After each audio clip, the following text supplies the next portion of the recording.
I'll go back to the microphone. What time is it? Yeah, it's 8:30. Come on. So, hi guys. This is Improv 101. We are an improv group that call ourselves Fully Unscripted. We've been doing this for about 6 years. Oh my God, really? Yeah, about 6 years. So between the three of us, it's roughly 18 years of improv experience. So that's a good way to make it seem like we're older than we are. We do cons all over the West Coast. We do anime, Ota Kon, obviously. Anymore. Yeah. Well, the first time we did this, we actually knew what we were talking about. But it took us a little while to get here. We had to read a lot of different performances, talk to quite a few different improv actors.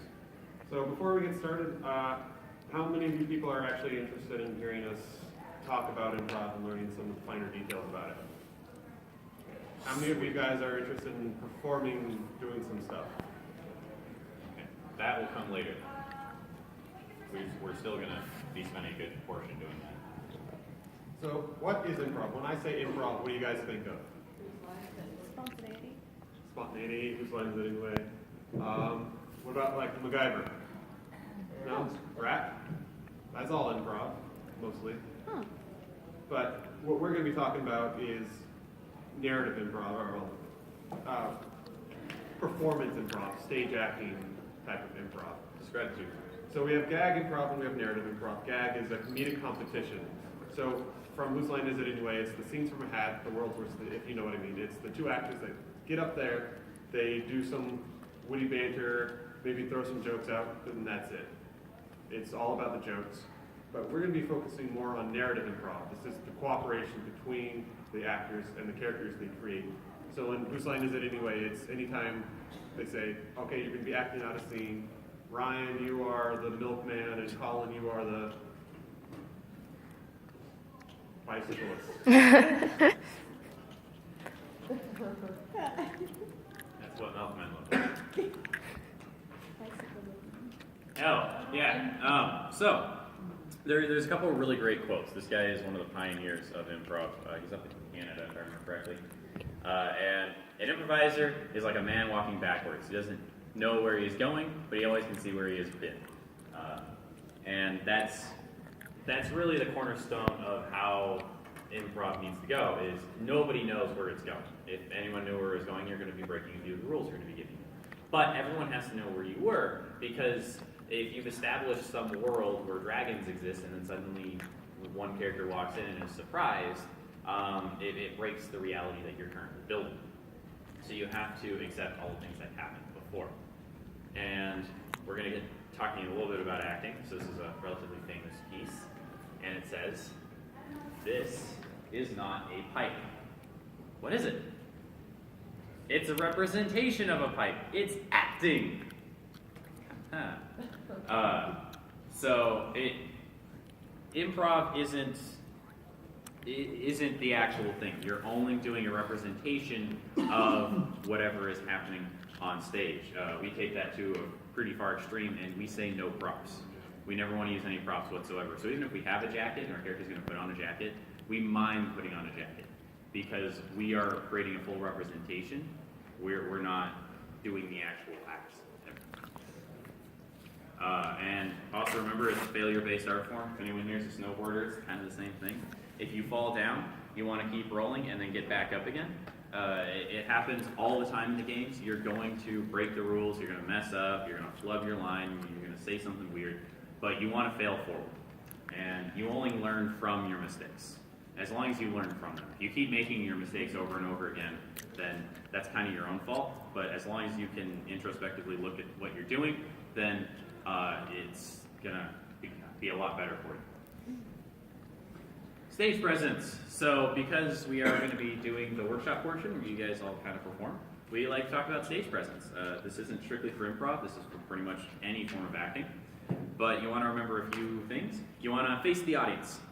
And that's all the time. So there is some bit of enhanced reality in the fact that when you talk to someone, you're not... Normally when you talk to a person, like we're face to face, right?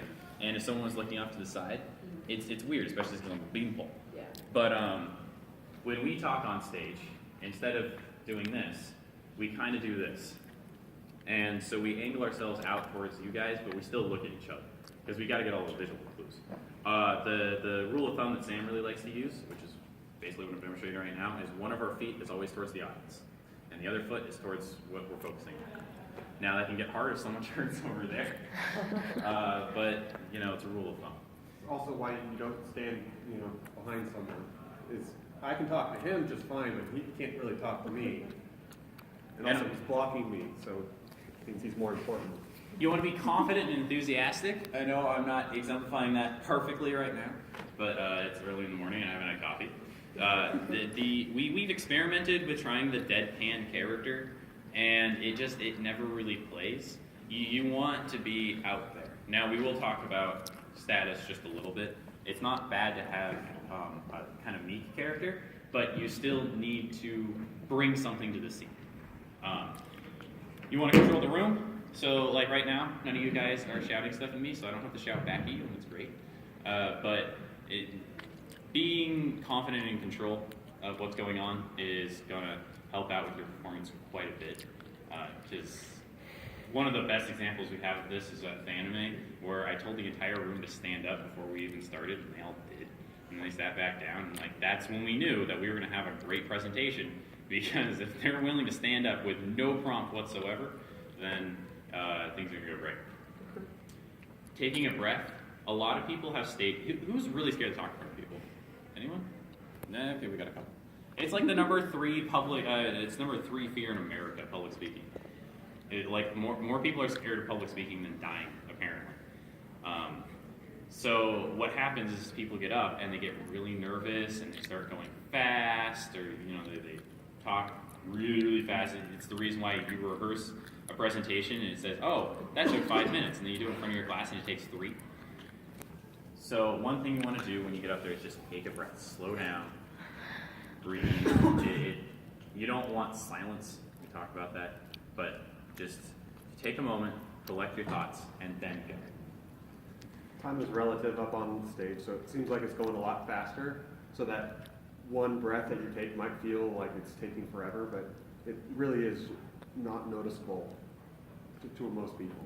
And back to improv, don't break the scene. A lot of people, they'll mess up, they'll fail, and what they do is they turn to the audience and they're like, oh, well, that was weird.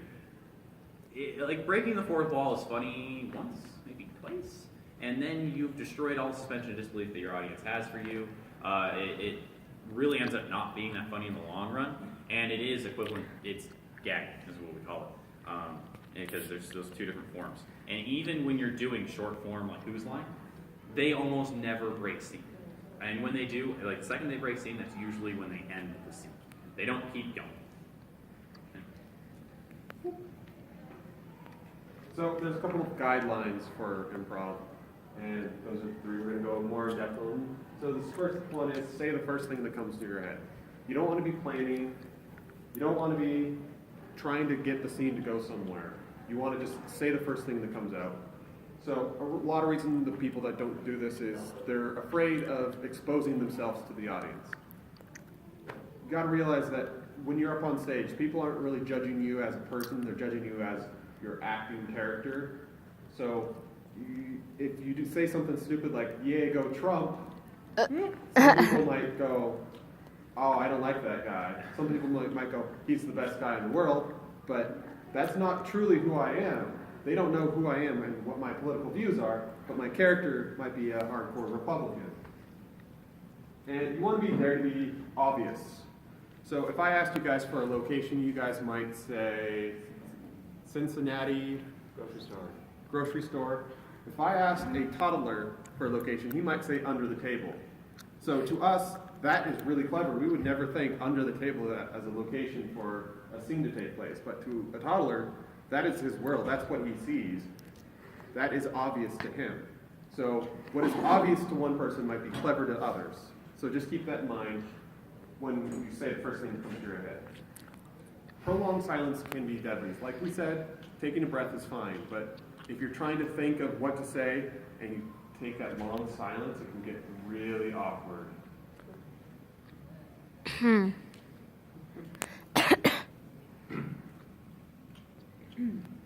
What?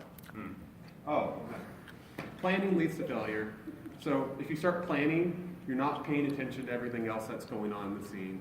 You're trying to get it on one track to go where you need it to go, but you're not really playing well with others.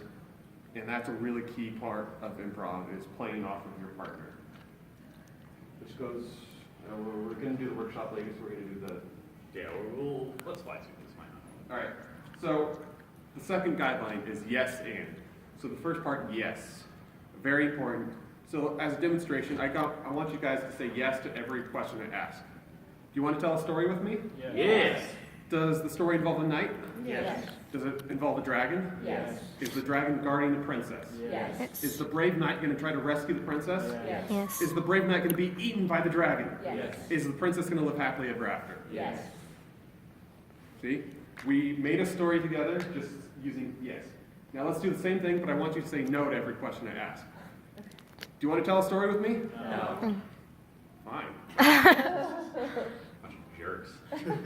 So one no can just stop the scene in its How tracks. rude. So you want to be agreeing with